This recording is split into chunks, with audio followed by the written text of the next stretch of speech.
Bonjour. Alors, voici la première de deux vidéos que je vous ai faites afin que vous compreniez mieux comment notre cerveau fonctionne et plus précisément comment il fonctionne quand on essaie d'apprendre quelque chose. Donc, la première de ces vidéos que vous êtes en train de regarder, elle va vous exposer la théorie, c'est-à-dire ce qu'on sait scientifiquement sur la manière dont le cerveau fonctionne ou permet de mémoriser des choses. Alors, tout d'abord, il faut savoir que notre cerveau, en fait, il possède deux mémoires. La première de ces mémoires, c'est la mémoire de travail. Cette mémoire de travail, c'est celle qu'on utilise quand on est en train de réfléchir à quelque chose, quand on a conscience de quelque chose. Cette mémoire, donc, on s'en sert tout le temps, mais elle a un gros défaut, c'est qu'en fait, elle est très limitée. Elle peut stocker un maximum d'éléments qui est très faible. En gros, on peut retenir à la fois 7 informations en même temps. Au-delà, cette mémoire, elle est saturée. Du coup, ce qui se passe, c'est que quand on veut retenir des choses sur le long terme, eh ben, le cerveau, il utilise une autre mémoire. Et c'est dans cette mémoire qu'en fait, on a nos connaissances. Ces connaissances, elles peuvent être de deux types. Des connaissances qui sont des connaissances factuelles. Donc, c'est par exemple, vous retenez des dates, des capitales, des choses comme ça.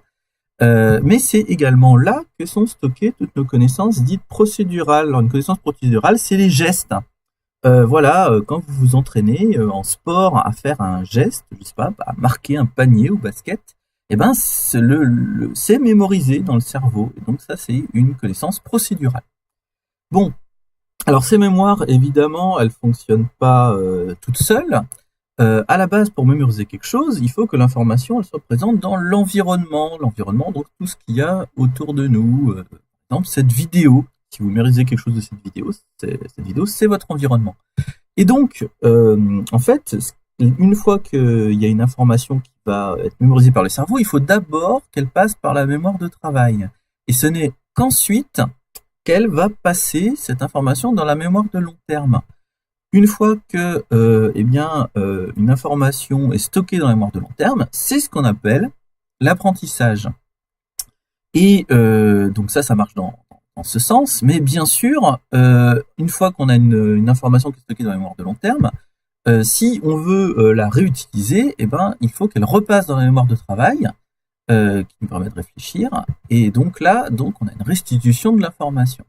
Alors nous, ce qui va nous intéresser, c'est vraiment de savoir qu'est-ce qu'on peut faire pour renforcer le passage d'une information de l'environnement à la mémoire de travail, puis de la mémoire de travail à la mémoire de long terme. Comment on apprend? Alors déjà, le premier principe, c'est que quand on veut qu'une information passe de notre environnement à notre mémoire de travail, il faut qu'on soit attentif. Voilà, si on fait pas trop attention à ce qui se passe, eh ben le cerveau il retient un peu ce qu'il veut, et donc en fait les informations ne passent pas dans la mémoire de travail. C'est évident que si vous êtes dérangé, vous aurez du mal à faire travailler votre cerveau. Donc ça c'est de l'environnement à la mémoire de travail, mais ensuite on a dit il faut que l'information passe de la mémoire de travail à la mémoire de long terme. Et donc pour ça, il y a deux principes qui sont importants. D'une part, il faut qu'une information ait du sens. Si l'information est arrivée dans votre mémoire de travail, mais qu'elle n'a pas de sens, qu'elle ne correspond à rien, eh ben, le cerveau aura énormément de mal à la retenir. Si vous essayez d'apprendre une suite de chiffres comme ça, eh ben, ce sera très très difficile. Alors que s'il y a un sens, il y a une histoire, il y a une logique, eh ben, ça sera beaucoup plus facile à retenir. Ça, c'est le premier principe. Et puis ensuite, deuxième principe pour faire passer une information de mémoire de travail à la mémoire de long terme, c'est la répétition. En fait, les cellules de notre cerveau, elles travaillent quand on essaie de mémoriser quelque chose, et plus elles travaillent à associer les mêmes idées, plus c'est facile pour elles ensuite de travailler ensemble et donc de mémoriser une chose. Voilà, donc ça, c'est les deux principes.